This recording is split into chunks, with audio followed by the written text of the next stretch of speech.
देखिए बेटा, set first exercise.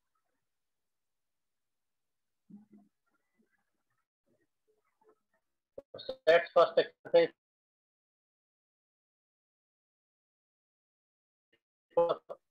Fastly आपको बता देते हैं। मैं फिर से देखिए, सेट है क्या? Set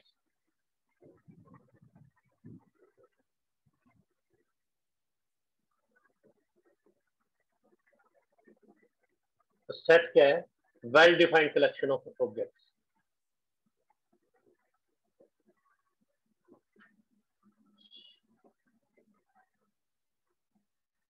well defined collection, set is well defined collection of objects,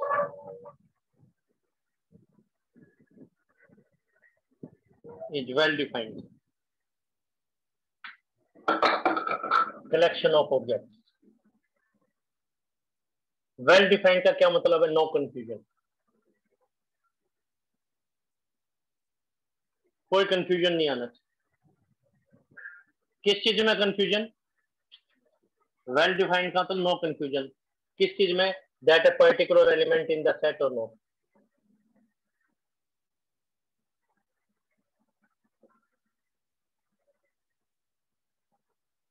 in A set और नॉट। तो सेट वर्ड से आप फेमिलियर हैं कि सेट का मतलब कलेक्शन होता है। सेट मीनिंग कलेक्शन, तो well defined collection of object है। वेल डिफाइंड का मतलब कोई कंफ्यूजन नहीं रहना चाहिए कि एक पर्टिकुलर एलिमेंट सेट में है या नहीं। वेल डिफाइंड मीनिंग दी। और इसकी ट्रिक बताई थी, कौन सा वेल डिफाइंड नहीं है। तो खैर थोड़ा सा रिव्यू करते हैं ताकि एक टच में आए आप लोग।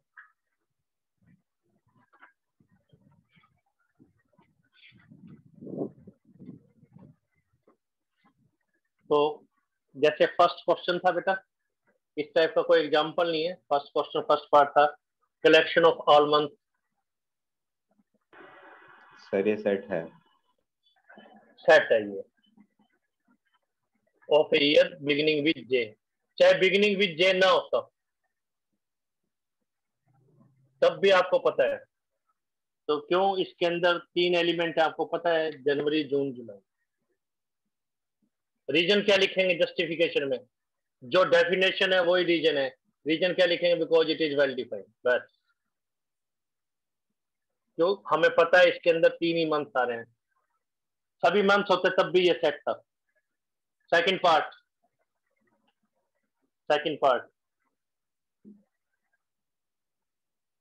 एक ट्रिक देखिए। ट्रिक, जहां पे बेस्ट वर्ड लिखा जाए, वर्ड बेस्ट, बेस्ट लिखा आ जाए, मोस्ट लिखा आ जाए, वर्स्ट लिखा आ जाए, या जहां पे हम ये जो वर्ड है ये आर नॉट वेल डिफाइंड, ये वेल डिफाइंड वर्ड नहीं है। क्यों? बेस्ट जब कंपैरिजन आता है तो बेस्ट वर्ड डिफाइंड नहीं है, क्योंकि हर एक के ओपिनियन में अलग अलग है, तो वेल डिफाइंड नहीं है। उसमें कंफ्यूजन हो गया। वेल डिफाइंड में तो कोई कंफ्यूजन होना नहीं चाहिए। मीनिंग क्या है? जहां पे कंपैरिजन आ जाए, कंपैरिजन आ जाए, कंपैरिजन इज देयर। और क्या तरीका है? आस्क द स्टेटमेंट, जो स्टेटमेंट है आपको दी गई है, ask the collection statement, collection जो कलेक्शन दी गई है, तो कलेक्शन तो है, कलेक्शन में किस कलेक्शन को सेट कहा गया मैथ के अंदर? तो आस्क द स्टेटमेंट या कलेक्शन फ्रॉम 2%। 2% से आप स्टेटमेंट पूछ लीजिए, आंसर सेम आना चाहिए। अगर सेम आ रहा है तो वेल डिफाइंड, अदरवाइज नहीं। अदरवाइज नहीं। तो ट्रिक ये है बेटा कि जहां बेस्ट आ जाए, मोस्ट आ जाए, वर्स्ट आ जाए, ये जो है वेल डिफाइंड वर्ड्स नहीं है। ये वेल डिफाइंड वर्ड्स नहीं है। जहां पे कंपैरिजन आ जाए वो वेल डिफाइंड नहीं है। कंपैरिजन, जहां पे कंपैरिजन आए वो वेल डिफाइंड नहीं है। और उसी कलेक्शन को 2 आदमियों से आप पूछ लो, अगर उनका आंसर सेम आए तो सेट है, अदरवाइज नहीं है। अब जैसे सेकंड पार्ट है बेटा, second part, second part is 10 most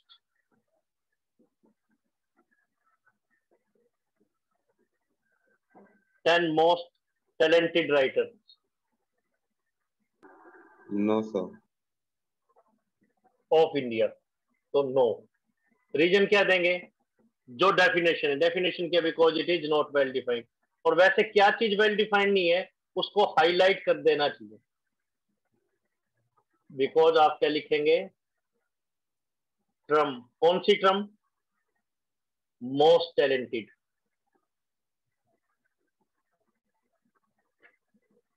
is not well defined, ये वेल डिफाइंड ट्रम नहीं। बताया था, कोई कहेगा सूरदास, कबीरदास बहुत अच्छा लिखते हैं, कोई कहेगा नहीं ये बिल्कुल अच्छा नहीं लिखते, मुंशी प्रेमचंद अच्छा लिखते। तो मतलब सबका ओपिनियन अलग अलग है। तो बेस्ट मोस्ट आ जाए तो वेल डिफाइंड नहीं हो सकते। एक स्टेटमेंट कलेक्शन को किन्हीं दो आदमियों से पूछो, उनका आंसर सेम होना चाहिए तो नहीं है, तो ये सेट नहीं है, तो नॉट ए सेट। तो कंफ्यूजन ना हो, दैट इज ए सेट। फिर है 11 बेस्ट क्रिकेट बैट्समैन, तो ये सेट नहीं है। रीजन क्या देंगे? बिकॉज द टर्म कौन सी? Best cricket batsman is not well defined. All boys in your class, ये वेल डिफाइंड है। Natural number less than 100, well defined है। सिक्स्थ पार्ट, सिक्स्थ पार्ट कह रहा है novels written by Munshi Premchand. इस कलेक्शन को क्या आप सेट कहेंगे? इस कलेक्शन को क्या हम सेट कहेंगे? Novels by Munshi Premchand. Yes, set है, क्योंकि ये वेल डिफाइंड है। लेकिन अगर क्वेश्चन होता best novels by Munshi Premchand, तो ये नॉट ए सेट, फिर सेट नहीं होता। रीजन क्या लिखते हैं? Because the term best novels is not well defined. कोई डाउट? मोस्ट डेंजरस एनिमल, ये भी वेल डिफाइंड नहीं है। राइट बेटा? सेकंड थिंग, सेकंड कंसेप्ट रब कर रहे हैं बेटा। ये तो ऑलरेडी किया भी हुआ है, तो रब कर रहे हैं। आपको ये पता होना चाहिए डेफिनेशन क्या है। If x is member of A, x A set का मेंबर है, तो वी राइट, तो हम क्या लिखते हैं? X belongs to A.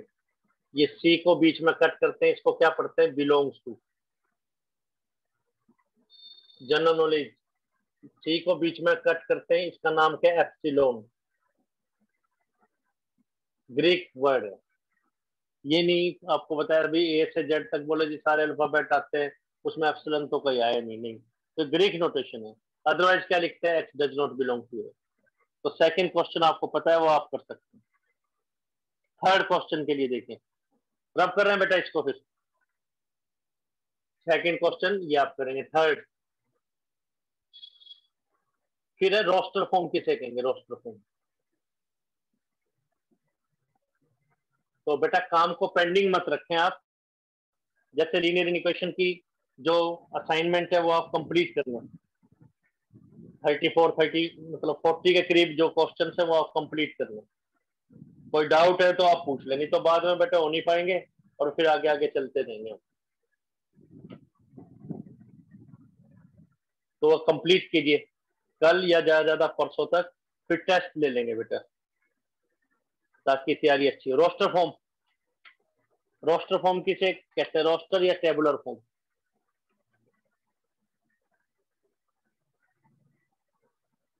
तो ये क्या कंसेप्ट है कि how to describe, how to write,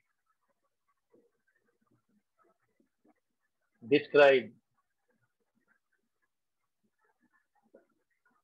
how to explain. किसी सेट को हम लिखेंगे कैसे? How to write, how to describe, कैसे लिख पाएंगे हम सेट को?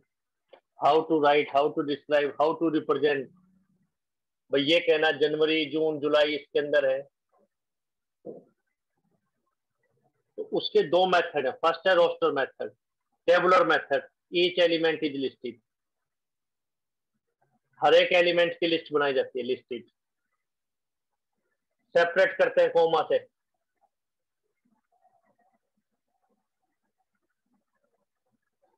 और एनक्लोज करते हैं करली ब्रैकेट। दैट इज करली ब्रैकेट्स के अंदर तो एनक्लोज करेंगे और हर एक एलिमेंट को लिस्ट आउट करके कोमा लगा। ये रोस्टर फॉर्म या टेबुलर फॉर्म। हर एक एलिमेंट को लिखेंगे और कॉमा लगा दी जाती है।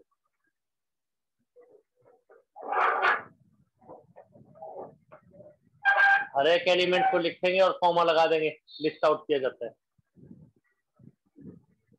रोस्टर फॉर्म में। फिर इसमें क्या चीज है,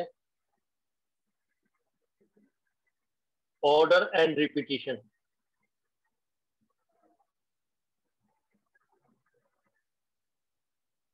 does not affect the set.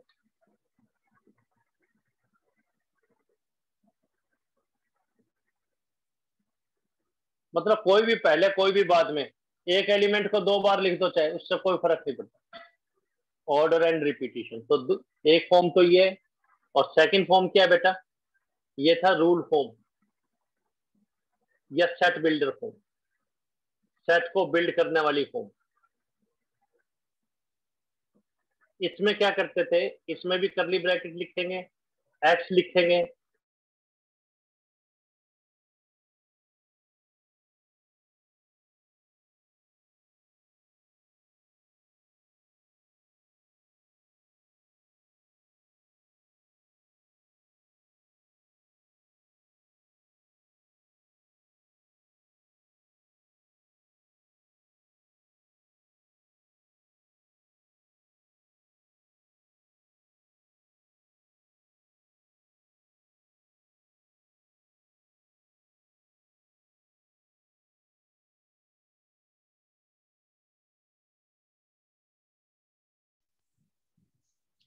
X और कंडीशन ऑन एक्स लिख दी जाएगी।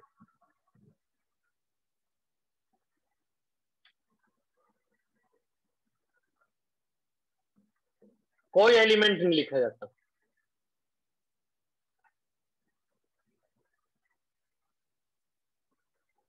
But a rule is given, एक रूल दे दिया जाता है।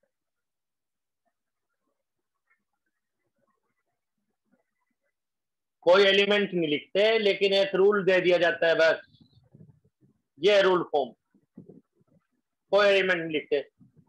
अभी फर्स्ट या सेकंड जो लिखा है, इसमें कोई डाउट है तो आप पूछ सकते हैं बेटा, फर्स्ट या सेकंड में। फर्स्ट या सेकंड में आपको कोई डाउट है तो पूछिए आप। तो इस एक्सरसाइज की समरी नो यही है, सर। फर्स्ट एक्सरसाइज की। 1.1 में क्या है, आपको कभी तो वो टेबुलर फॉर्म दे देगा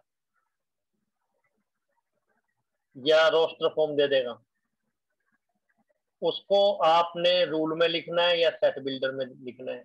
और कभी सेट बिल्डर दे देगा, उसको आपने किस में लिखना है, रूल टेबुलर में लिखना है। बस ये है दो चीजें, टेबुलर को रोस्टर में, रोस्टर को टेबुलर में। इस एक्सरसाइज में यही चीजें मिलेंगी आपको। बस अभी देखिए एक एक पार्ट करते हैं ताकि आप थोड़ा सा टच में रहे हमारे। फर्स्ट देखिए, third question first part, third first part रब कर रहे हैं बेटा।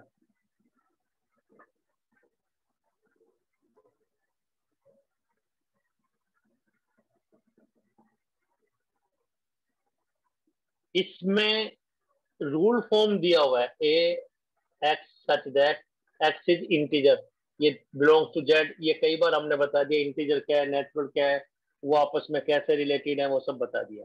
और एक्स की वैल्यू -3 to 7 है। एक्स की वैल्यू -3 to 7 है। दो लेस का मतलब आपको पता है, लीनियर इनइक्वेशन भी क्या है, तो मतलब ये सब आपस में रिलेटेड है। जैसे इसमें लीनियर इक्वेशन जैसा थोड़ा कंसेप्ट यूज हो रहा है, एक्स -3 to 7 के बीच में एक्स इंटीजर है, एक दूसरे से सब ये रिलेटेड है। लीनियर इनइक्वेशन करते हैं तो थोड़ा सेट यूज होता है। -3 और 7 के बीच में इंटीजर आपको पता है, हर एक इंटीजर लिख देना, -2 -1 0 1 2 3 4 5 6। तो ये थर्ड क्वेश्चन आप करेंगे, करवाया जा चुका है। फोर्थ देखें, फोर्थ अब उल्टा है, आपको एलिमेंट दे दिए 3 6 9 12। वो ये कह रहा है, ये कौन सी फॉर्म दे दी, रोस्टर दे दी, टेबुलर दे दी। वो कह रहा है इसको सेट बिल्डर में लिखो। तो कैसे लिखेंगे, x such that x equal to, तो आपको एक ऐसा फार्मूला देना है जिसमें केवल ये 4 एलिमेंट ही हैं, एग्जैक्टली 4 एलिमेंट हैं। तो हम लिखेंगे क्या, 3 इंटू 1, ये क्या 3 इंटू 1 है, ये क्या 3 इंटू 2 है, ये क्या 3 इंटू 3 है, ये क्या 3 इंटू 4 है। तो 3 तो सम में ही आ रहा है, इंटू में समथिंग आ रहा है, तो 3n लिख दिया। लेकिन n क्या हो सकता है, ये थोड़ी 1.1 होगा, 1.2 होगा, तो n नेचुरल है। लेकिन नेचुरल है तो नेचुरल के भी कंडीशन n किसके बीच में, 1 से लेके 4 तक है। तो आपको पता है लोअर लिमिट है, ये अपर लिमिट है, बताया जा चुका है पहले, लोअर ये अपर, n 1 to 4 के बीच में है, और n क्या है, एक नेचुरल नंबर है। ऐसे लिखेंगे, तो इनके सभी पार्ट करने हैं आपको, फिर आपको पता लगेगा। Fifth, first part, fifth first part, second part देखें। फिफ्थ कह रहा है B equal to x such that x integer है जेड, और एक्स की वैल्यू -12 से 9/2 के बीच में, रफ -12। तो देखिए कंसेप्ट तो इन इक्वेशन वाला भी यूज हो रहा है इसमें, 4.5, इनके इन बिटवीन कोई इंटीजर है वो देखना। तो -5 इधर जाएंगे तो -1 आएगा, इधर जाएंगे तो 0 आएगा। इसके बीच का इंटीजर क्या आ गया बेटे, 0 1 2 3 4, ऐसे लिख देंगे। कोई doubt? Six question, six question की ट्रिक ये है, six question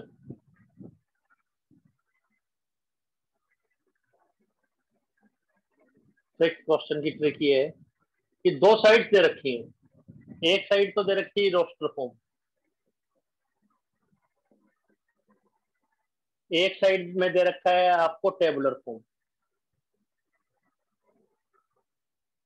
set builder form, rule form. तो हमें देखना है कौन सा पार्ट किससे अटैच हो रहा है, बस ये देखना है। तो इसकी ट्रिक क्या है, रूल को रोस्टर में चेंज करो।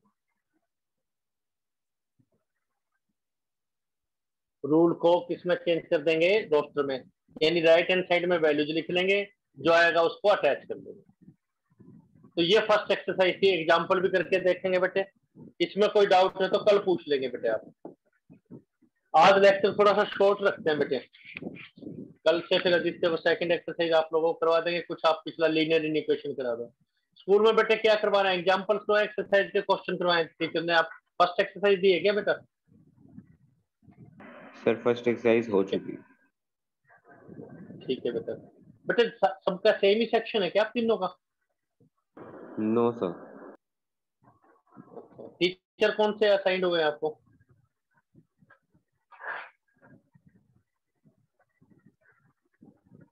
चलो आज बेटे थोड़ा सा कम कर रहे हैं फिर। फर्स्ट आप कंप्लीट करना है लीनियर इन इक्वेशन। किसी आपको किसी को और कोई बात पूछनी हो तो बोले आप। कल फिर 1 बजे मिलते हैं बेटे, सेकंड ऑनवर्ड करवाएंगे। और पूछिए बेटे क्या कहना चाहते हैं आप। लेकिन बेटे लीनियर इन इक्वेशन कंप्लीट कर लेना जो आपका पेंडिंग है, और वो हमें भेज भी देना, व्हाट्सएप भी कर देना। और उसमें कोई डाउट आए ना बेटे, चाहे आपको मुश्किल लगे, चाहे हमने पहले करवा दिया है, कल फिर से डाउट ले लेंगे, फिर उसका टेस्ट लेंगे। जब आप कहेंगे भी कंप्लीट हो गया है तो टेस्ट ले लेंगे बेटे। थोड़े से क्वेश्चन दिए बेटे।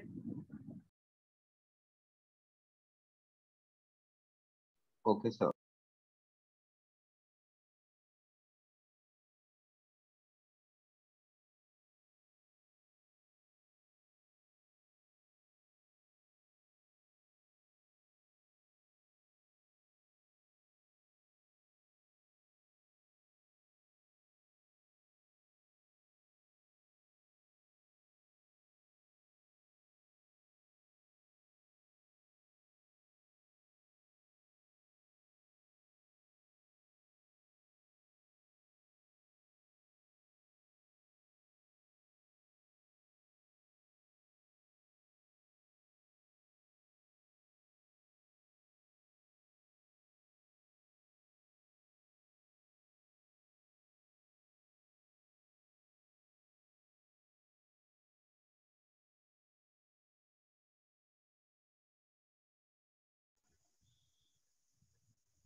ठीक है बेटे, ओके ओके बेटे, अनुभव बेटे, थैंक यू, आज कर लें आप प्रैक्टिस।